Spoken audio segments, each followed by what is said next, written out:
1. Pengertian ilmu pengetahuan dan teknologi. Apa itu ilmu? Kata ilmu berasal dari bahasa Arab alima dan berarti pengetahuan. Pemakaian kata ini dalam bahasa Indonesia kita ekuivalenkan dengan istilah sains. Sains berasal dari bahasa Latin yang juga berarti pengetahuan. Ilmu adalah pengetahuan, namun ada berbagai macam pengetahuan. Lalu, apa isi pengetahuan ilmu itu? Ilmu mengandung 3 kategori, yaitu hipotesis, teori, dan dalil hukum. Ilmu itu haruslah sistematis dan berdasarkan metodologi. Ia berusaha mencapai generalisasi. Dalam kajian ilmiah, kalau data yang baru terkumpul sedikit atau belum cukup, ilmuwan baru hanya mengeluarkan hipotesis. Hipotesis ialah dugaan pikiran berdasarkan sejumlah data. Hipotesis memberi arah pada penelitian dalam menghimpun data. Data yang cukup sebagai hasil penelitian dihadapkan pada hipotesis. Apabila data itu valid, hipotesis akan menjadi tesis atau hipotesis menjadi teori. Jika teori mencapai generalisasi yang umum, maka akan menjadi dalil, dan bila teori memastikan hubungan sebab akibat yang serba tetap, ia akan menjadi hukum. Yang kedua, pengetahuan. Secara etimologis, pengetahuan berasal dari kata dalam bahasa Inggris yaitu knowledge. Dalam Encyclopedia of Philosophy dijelaskan bahwa definisi pengetahuan adalah kepercayaan yang benar. Menurut Ghazalba, pengetahuan adalah apa yang diketahui atau hasil pekerjaan. Pekerjaan tersebut adalah hasil dari kenal, sadar, insaf, mengerti, dan pandai. Dengan demikian, pengetahuan merupakan hasil proses dari usaha manusia untuk tahu. Dalam Kamus Filsafat dijelaskan bahwa pengetahuan adalah proses kehidupan yang diketahui secara langsung dari kesadarannya sendiri. Pengetahuan yang dimiliki manusia ada 4, yakni pertama pengetahuan biasa, yaitu pengetahuan yang dalam filsafat dikatakan dengan istilah common sense, karena seseorang memiliki sesuatu di mana ia menerima secara baik. Kedua, pengetahuan ilmu, yaitu ilmu sebagai terjemahan dari sains yang pada prinsipnya merupakan usaha untuk mengorganisasikan atau mensistematisasikan common sense. Yang ketiga, pengetahuan filsafat, yakni pengetahuan yang diperoleh dari pemikiran yang kontemplatif dan spekulatif. Yang keempat, pengetahuan agama, yaitu pengetahuan yang hanya diperoleh dari Tuhan lewat para utusannya. Pengetahuan agama bersifat mutlak dan wajib diyakini oleh para pemeluknya. Perbedaan ilmu dan pengetahuan. Pada Kamus Besar Bahasa Indonesia, ilmu disamakan artinya dengan pengetahuan. Dari asal katanya, kita dapat ketahui bahwa pengetahuan diambil dari kata dalam bahasa Inggris yaitu knowledge, sedangkan ilmu diambil dari kata sains dan peralihan dari kata Arab alima. Pengetahuan ada yang bersifat pra-ilmiah dan juga pengetahuan ilmiah. Pengetahuan yang bersifat pra-ilmiah ialah pengetahuan yang belum memenuhi syarat-syarat ilmiah pada umumnya. Sebaliknya, pengetahuan ilmiah adalah pengetahuan yang harus memenuhi syarat-syarat ilmiah. Pengetahuan pertama disebut sebagai pengetahuan biasa dan pengetahuan kedua disebut pengetahuan ilmiah. Adapun syarat-syarat yang dimiliki oleh pengetahuan ilmiah yaitu 1. Harus memiliki objek tertentu, kedua harus bersistem, ketiga memiliki metode tertentu, dan keempat sifatnya umum. Pada dasarnya, pengetahuan berbeda dengan ilmu. Perbedaan itu terlihat dari sifat sistematisnya dan cara memperolehnya. Dari hal tersebut, maka dapat diketahui bahwa ilmu itu adalah sebuah pengetahuan yang berobjek, bersistem, bermetode, dan bersifat universal. Setiap ilmu pasti adalah pengetahuan, namun tidak semua pengetahuan itu ilmu. Yang kedua ada perkembangan iptek. Manusia menemukan iptek karena manusia kembali pada jalan pikiran yang rasional. Setelah manusia berhasil memperdalam ilmu pengetahuan, maka produk dari ilmu tersebut adalah teknologi. Ilmu pengetahuan berkembang melangkah secara bertahap menurut dekade waktu dan menciptakan zamannya. Dimulai dari zaman pra-Yunani kuno, abad pertengahan, Renaissance, zaman modern, dan masa kontemporer. Hal tersebut diuraikan Surajio sebagai berikut. Yang pertama ada zaman pra-Yunani kuno. Pada masa ini, manusia masih menggunakan batu sebagai peralatan. Oleh karena itu, zaman pra-Yunani kuno disebut juga zaman batu, yang berkisar antara 4 juta tahun sampai 20.000 tahun. Yang kedua ada zaman Yunani kuno. Yunani pada masa itu dianggap sebagai gudang dari ilmu dan filsafat, karena bangsa Yunani pada masa itu tidak lagi mempercayai mitologi-mitologi. Bangsa Yunani juga tidak dapat menerima pengalaman yang didasarkan pada sikap menerima begitu saja, melainkan menumbuhkan sikap yang senang menyelidiki sesuatu secara kritis. Yang ketiga ada zaman abad pertengahan. Para ilmuwan pada masa ini hampir semua adalah para teolog, sehingga aktivitas ilmiah terkait dengan aktivitas keagamaan. Semboyan yang berlaku bagi ilmu pada masa ini adalah ancilla deologia atau abdi agama. Yang keempat ada zaman Renaissance. Renaissance ialah zaman peralihan ketika kebudayaan abad pertengahan mulai berubah menjadi suatu kebudayaan modern. Manusia pada zaman ini adalah manusia yang merindukan pemikiran yang bebas. Yang kelima ada zaman modern. Zaman modern ditandai dengan berbagai penemuan dalam bidang ilmiah. perkembangan ilmu pengetahuan pada zaman modern sesungguhnya sudah dirintis sejak zaman Renaissance. Lalu yang keenam adalah zaman kontemporer. Zaman kontemporer ini ditandai dengan penemuan berbagai teknologi canggih. Teknologi komunikasi dan informasi termasuk salah satu yang mengalami kemajuan sangat pesat. Dimulai dari penemuan komputer, berbagai satelit komunikasi, internet, dan lain sebagainya. Dari uraian di atas dapat disimpulkan bahwa perkembangan iptek yang saat ini terjadi berawal dari dunia barat dan mengakhiri masa kegelapan The Dark Age. Lahirlah era yang disebut sejarah Renaissance dan humanisme. Setelah ilmu pengetahuan yang terus berkembang, puncak dari pemikiran manusia yang disebut modern itu yakni lahirnya revolusi industri. Revolusi industrilah sebagai cikal bakal adanya teknologi. Pancasila sebagai dasar pengembangan ilmu pengetahuan dan teknologi, iptek sebagai asas pembangunan, dan sebagai salah satu bidang pembangunan yang sejajar dengan bidang pembangunan lainnya.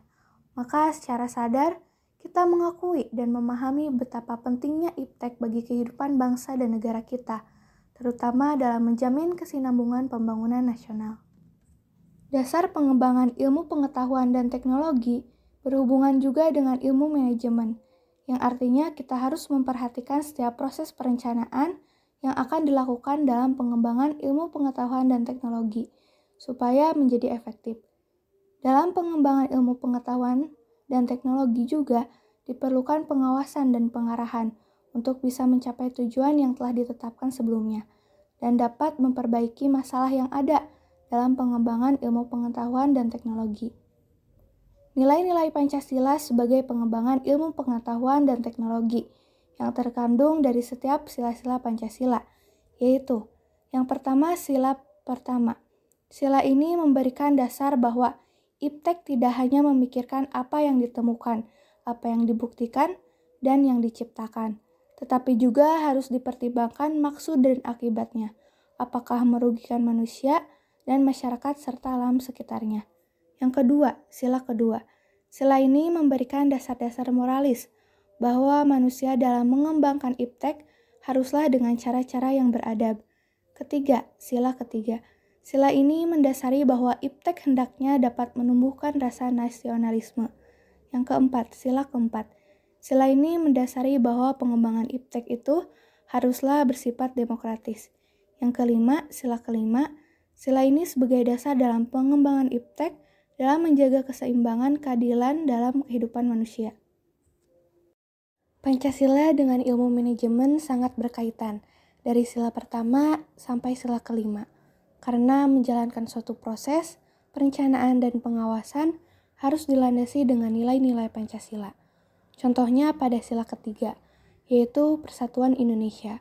Saat ini ekonomi di Indonesia sedang menurun karena akibat dari pandemi. Sebagai masyarakat Indonesia, kita harus bisa menghadapi masalah ini secara bersama-sama dan membantu dalam perencanaan, penggerakan, dan pengawasan untuk mencapai kestabilan ekonomi. C. Urgensi kedudukan Pancasila sebagai dasar pengembangan iptek. 1. Urgensi Pancasila sebagai dasar nilai pengembangan ilmu.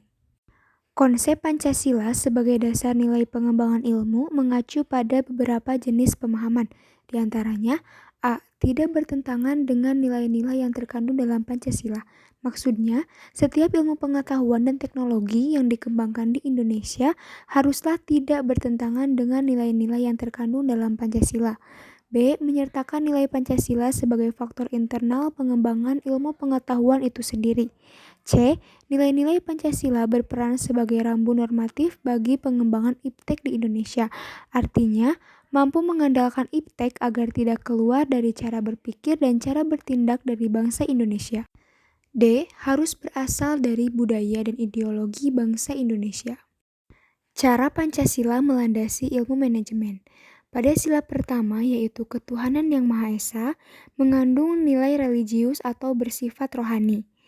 Sila ini melandasi bahwa suatu organisasi harus membuat kebijakan berbasis nilai religiusitas, seperti kebaikan, kejujuran, welas asih, keadilan, dan sebagainya. Lalu, organisasi harus membuat kebijakan dan menjalankan praktik untuk saling menghormati kepercayaan dan agama masing-masing anggota. Selain itu, organisasi membuat kebijakan dan menjalankan praktik kebebasan anggotanya menjalankan ajaran agamanya. Sila kedua, kemanusiaan yang adil dan beradab. Sila kedua ini mengandung nilai selalu menjaga martabat sesama manusia. Sila ini melandasi bahwa sebuah organisasi harus mempraktikkan kesetaraan hak semua anggotanya dan sebuah organisasi harus menjaga martabat semua orang. Sila ketiga, Persatuan Indonesia. Sila ketiga mengandung makna pengakuan terhadap keanekaragaman masyarakat Indonesia yang harus dijaga sebagai satu kesatuan. Sila ini melandasi bahwa sebuah organisasi harus menetapkan kebijakan dan menjalankan manajemen keragaman. Misalnya, organisasi tidak merekrut pegawai dari kalangan tertentu saja, atau organisasi memberi peluang karir pada semua golongan etnis atau agama. Lalu sebuah organisasi juga menjalankan praktik untuk memanfaatkan keragaman internal dalam mencapai tujuan organisasi. Selain itu, sebuah organisasi harus membangun budaya integritas, atau kata lain, menempatkan kepentingan organisasi di atas kepentingan individu. Sila keempat, kerakyatan yang dipimpin oleh hikmat kebijaksanaan, permusyawaratan, perwakilan. Sila keempat mengandung makna Indonesia adalah bangsa demokratis. Sila ini melandasi bahwa sebuah organisasi dalam membuat keputusan melibatkan semua pemangku kepentingan.